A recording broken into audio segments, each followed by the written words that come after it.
As I think it's a subconscious fear of dying, which is natural, but to not be exposed to it. So to have, once your parents pass or when one of your loved ones gets sick, I think there is this oftentimes an awakening moment for people when they realize, oh, I'm going to die too. And you start looking around and all of a sudden the steam coming out of your coffee is pretty beautiful and the sun rising is really amazing. And you look at everything different than you've ever looked at it before. Absolutely, man. You hit it on the head. Yeah. But I think one of the things you have to do once you get to that phase of realization is normally you have a lot of traumas that you've like developed, and then you got to start letting go of stuff, and it's hard to let go of stuff because it's stuck inside of you. It's like it's in your nervous system. How do you? I mean, you're a couple years older than us. How do you let go of stuff? Because you strike me as a guy that's resilient. You bounce back. How do you keep that neuroplasticity? Yeah, it's it's a challenge. And if I were to say it was so easy, I'd be lying. It is a challenge, just like for anybody else. You just have to be really dedicated and really, really know within yourself that you want to tackle these things. You want to process this trauma out of your body. You want to acknowledge them. You want to become a better person. You want to become stronger. You want to reduce your triggers. It's a lifelong journey to do that. I spent a lot of time working on myself over the last, I would say, 5 years. I mean, significant work, more than I ever did before. How so? Well, doing a lot of intensive meditation. Not just standard meditation, but meditation on the trauma. Meditation on the trauma links to the past. Finding out, why did this trigger me? Analyzing it, researching it.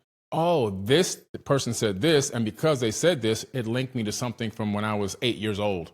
Now, what is that thing? Let's bring that back up. Let's relive it in the consciousness, analyze it, process it, get over it, get past that, I think a lot of the triggers that people have are because they have unprocessed trauma, and they don't even realize that they're nothing but a walking reaction. Yeah. But their reactions that they're giving out are based on things that could have happened a decade or 2 decades ago, maybe even more in some cases. And then I did a lot of work with counselors and psychotherapists and psychiatrists. Oh. I went to Dr. Daniel Amen, the #1 psychiatrist, in my opinion, in the world. He does all the NFL CTEs and everything. And he did a SPECT scan of my brain. The first SPECT scan, he saw a trauma pattern, a diamond. When you see the diamond on the SPECT scan, it means severe trauma growing up. And he read my brain like he was reading a book. He was read my whole life out of that scan. He knew everything that happened to me. I was like, this is crazy. When did you have this done? That was about 3 years ago.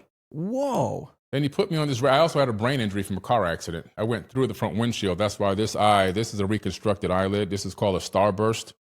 And I went through the front shield of a car doing 75 miles an hour on the highway. And I went over the car that we hit.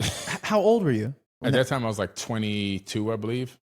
And got rushed to the hospital. They, took the glass out from behind my eye and everything else, and stitched up, did the start, but then it busted open again, and they had to redo it.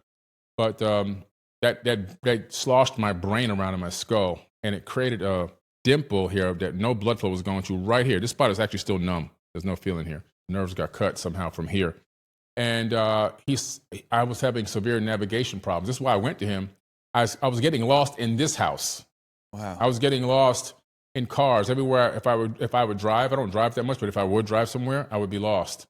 And sometimes I drive 30, 40 miles out of the way. My brain would tell me I'm doing something right. I'm going somewhere right.